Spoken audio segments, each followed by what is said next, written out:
But I carried a lot of guilt and regret that day because I should have stood up for everybody and other women who faced the same thing. So it was almost like a target. The backlash that happened yesterday, they targeted me and they did it on purpose. It felt like, and it was not like a 30-second or 1 minute ordeal. It was like about 10 to 12 solid minutes. So I felt bullied. It felt like rowdyism because they weren't letting me speak. They were cutting over me, and it felt very unethical. How is this okay? And it's not even like I said something problematic or I was asked a question which I had no response for. I was objectified, sexualized, and it was made to look like it's normal, and nobody reacted. So it made me, after a point, I knew what I was saying was right, because who are you? Nobody has a right to comment on my body. It's my choice. And unsolicited advice is like lose your weight and all of that.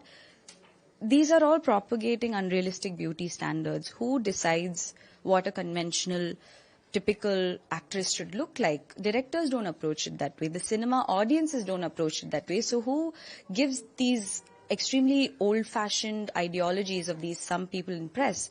And I also don't want to generalize, because I also have a lot of good journalistic friends with a lot of high regard that I give for the field, being someone who also studied journalism. That is why I was confidently able to say, please don't call this journalism, because it's not. It's just stupidity. And mostly, what exactly asked you? What you wanted to, because about the weight and some numbers on that, this has been asked, that has been asked. What is the we need a clarity on that. What exactly happened was the actor, my co-actor, was asked, we see you're picking her up in some romance sequences. So how was her weight like?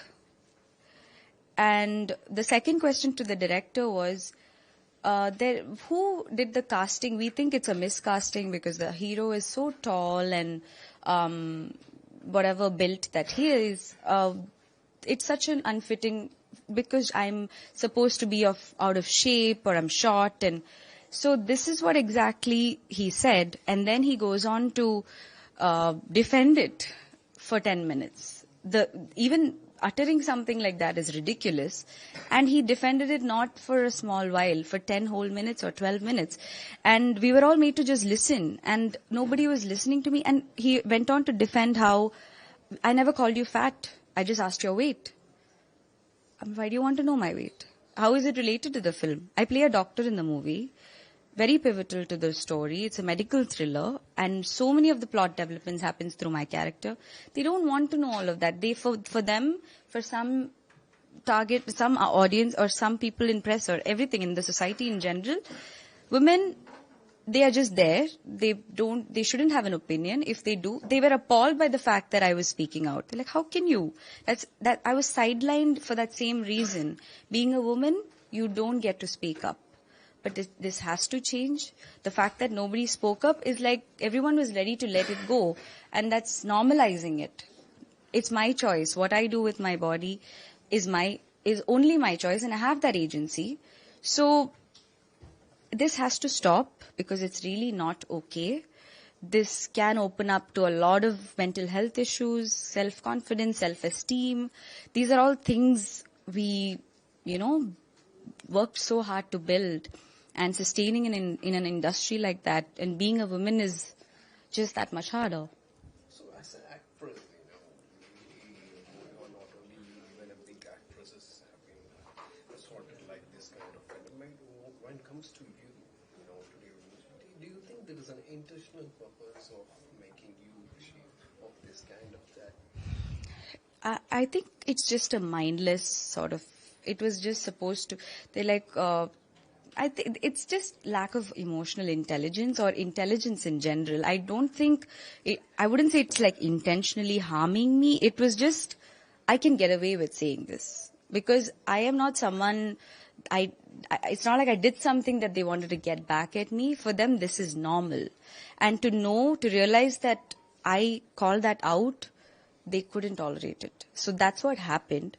And he went on to defend, saying, it's because you didn't understand. You're not from here. He made me look like an outsider. But I was talking in fluent Tamil. I've lived my whole life in Chennai. So that's another level of gaslighting and emotional manipulation that happened. And also, he also said, take a joke. We've always supported you. You've been bubbly and cute. Who is making these adjectives? You can find it like a positive adjective. If I'm finding it offensive, give me that space. I said, that's your perspective. This is my perspective. You have shown no respect. So don't expect me to give you back respect. But I did. The thing is, I did listen to them. I didn't react. I was responding. But when I didn't get it back and it just went on, I felt so harassed, and I said whatever I needed to.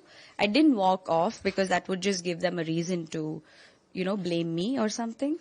But I needed this point to communicate, yeah. As you are a journalist, and we have finished on, YouTubers digitally, people are coming out, as everyone can open an account and make content. But as a journalist, as you put out, is this the problem with the YouTube channels or with the channels based on this? I would say there are so many good YouTube channels. It's all about how you use it. I just feel like that it's a tool, it's a platform, it's a choice. I can use it however I want. There are some ethics, there are some principles and personal space and respect that you should respect. And that is not happening. They think just because they have the power, they can go on and on. But there has to be some regulation. There has to be some do's and don'ts. Some form of organization has to come. Like, it's so unorganized right now. Like how I'm sure print and the media, the TV satellites have it. Even in social media, it has to come.